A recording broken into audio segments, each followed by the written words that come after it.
Bəzən insanlıq tarixində elə sirlər var ki, min illər keçsə də cavab tapılmır. Bütün sivilizasiyaları, dinləri və alimləri birləşdirən bir sir. Əhd sandığı. Tanrı ilə insanlar arasında bağ sayılan müqəddəs bir əmanət. Bəziləri deyir bu sadəcə əfsanədir. Bəziləri isə and içir ki, o sandıq hələ də haradasa gizlidir.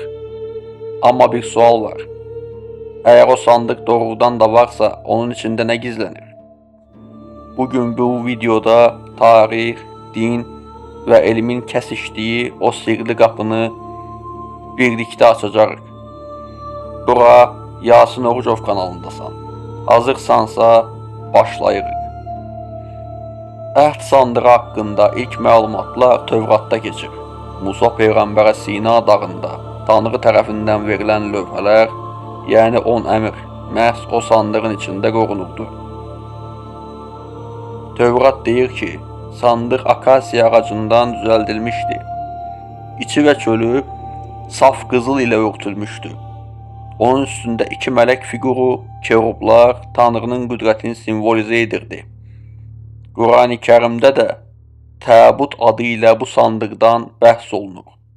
Bəqərə surəsinin 248-ci ayəsində deyilir ki, Təbutda Rəbbinizdən bir səkinə, rahatlıq və Musa ilə Harunun qoyub getdiklərindən qalanlar vardır. Bu o deməkdir ki, İslam baxımından da əhd sandığı Tanrının varlığının bir rəmzidir, bir əlamətidir. Amma o sandıq hara yoxa çıxdı? Tarixçilərin dediyinə görə, əhd sandığı eramızdan əvvəl 6-cı əsrdə Babillilərin Qüdsə hücumu zamanı yoxa çıxır. Bəzi mənbələr deyir ki, kahinlər onu gizlətdi.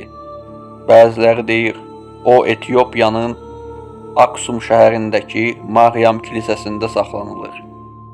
Hətta bəzi arxeoloqlar iddia edir ki, Vatikan bu sirri çoxdan bilir, amma insanlıq üçün gizli saxlayır.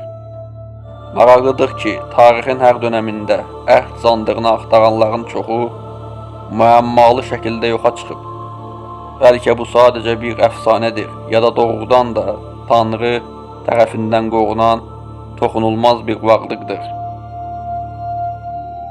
Bəzi alimlər hesab edir ki, əhd sandığı sadəcə dini bir simvol deyil, qədim dövrlərdə mövcud olan elektrik və ya enerji cihazı ola bilər.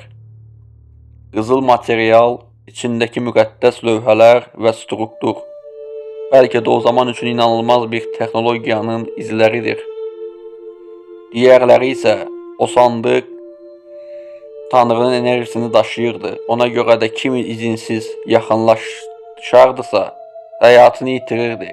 Tarix boyu bu iddialar arasında bir sual dəyişməyib.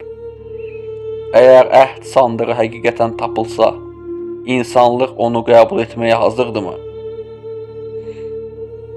Bəlkə də əhd sandığı indi də haradasa gizlidir.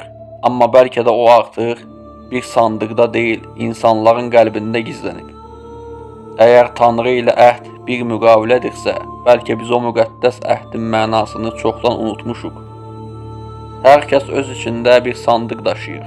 Orada iman, qorxu və həqiqət bir yerdə yatır. Bəs səncə əhd sandığı həqiqətən varmı? Yoxsa sadəcə inamın sınağıdır? Şərhlərdə fikrini yaz, Yasin Orucov ailəsinə qoşul və unutma, bu hələ başlanğıcdır. Abunə ol ki, çünki növbəti videoda dünyanın ən qorxulu itkin tapıntısını araşdıracağıq. Sağ olun, salamatla qalın.